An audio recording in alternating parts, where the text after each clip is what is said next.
Hello everyone. Today I am going to read another chapter from Devdutt Pattanaik's Sita, an illustrated retelling of the Ramayana.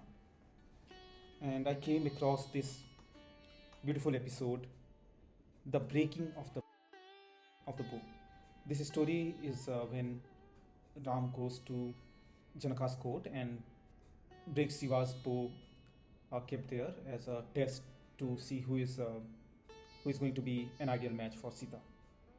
Janaka welcomed Vishwamitra and his two young students. You are indeed blessed to be students of both Vasishtha and Vishwamitra, he told Ram and Lakshman. Tell me, what matters more, the theoretical knowledge of Vasishtha or the practical training of Vishwamitra?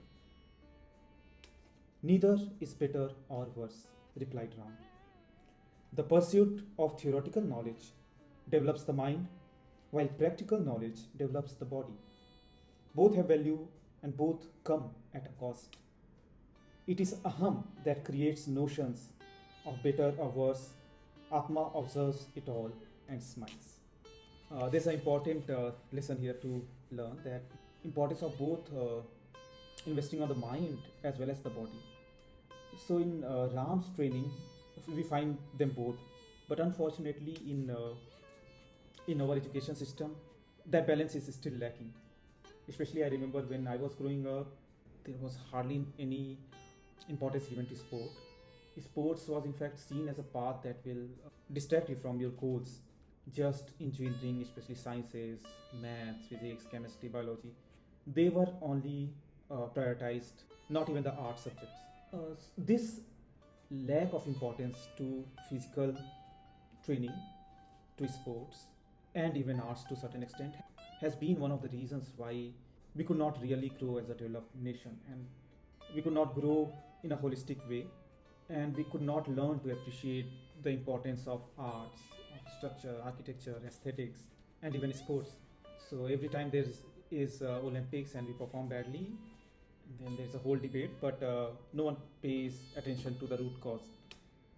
And here you'll find that in Gurukul system or in traditional system, a lot of importance was given to the physical training as well. Maybe we should rethink that aspect. These words were like music to Janaka's ears. The boy was not just strong and obedient, he was also wise. He hoped the boy would succeed in stringing the bow. When they entered the armory, Janaka requested Vishwamitra to formally introduce Ram. Let the bow of Shiva know who comes to string it. Unquote. There's a very beautiful introduction mentioned here, and you should all pay attention to this. So Vishwamitra introduced the lineage of Ram. In the beginning, Narayana slept a dreamless slumber and the world did not exist. When he awoke, a lotus rose from his navel and within it sat Brahma, who was so terrified of being alone in the world that from his mind he created sons. One of these sons was Daksha. Another was Manu. Shiva beheaded Daksha. Manu had a son called Ikshvaku and another called Ila. From Ikshvaku came the Suryavansin, the solar line of kings, and from Ila came the Chandravansin, the lunar line of kings. In the Ikshvaku line of kings was one Raghu who performed many yagnas. From him comes the clan of Raghavas or the Raghu Kul. Unquote. Basically, the origin of the Raghu Kul. In this clan was one Sagara, whose sons dug a hole so deep in search of their missing horse that rainwater collected in it to create the ocean. In this clan was one Bhagiratha. So Bhagiratha also is from this Raghukul, this clan, who brought Ganga from the skies to flow on earth. In this clan was one Dilip, who, to save a cow from a hungry lion, offered his own flesh.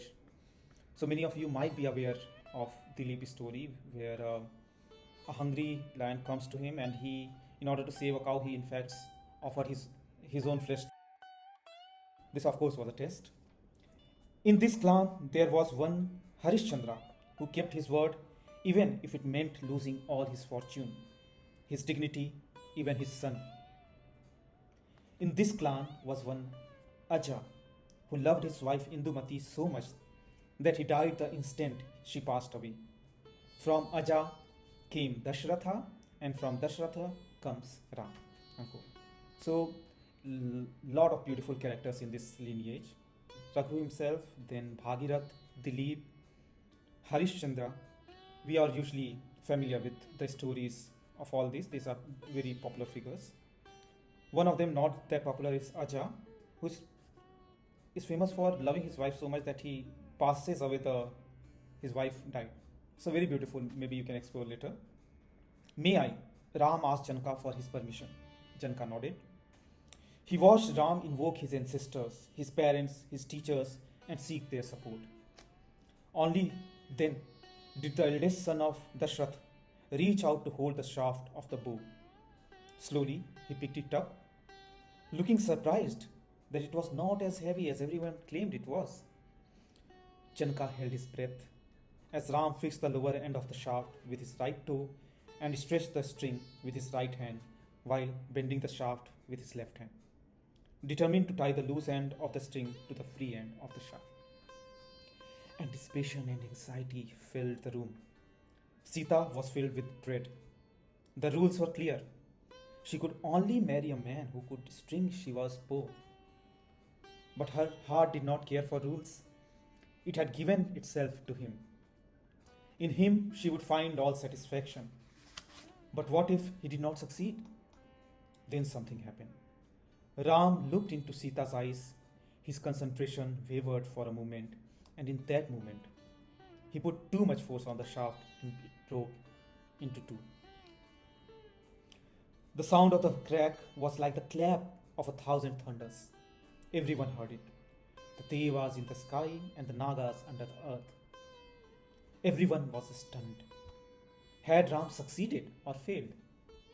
All eyes turned to Janaka, and he said, "From today, Ram, you shall be known as Janki Vallabha, the beloved of Janaka's daughter Sita."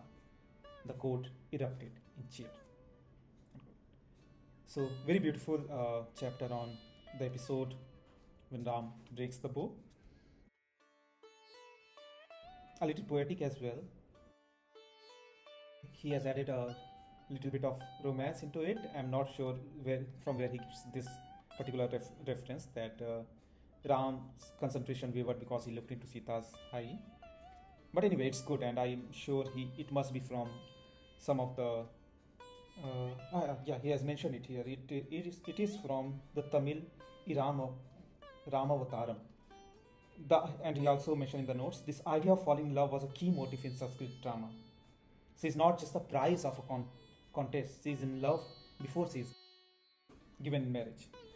I think that's one of the reasons why we need so many renditions, so many retellings, so that they cover different aspects and they bring their own elements into the tale. So that was the story of the bow. Let me know what you think about this particular story.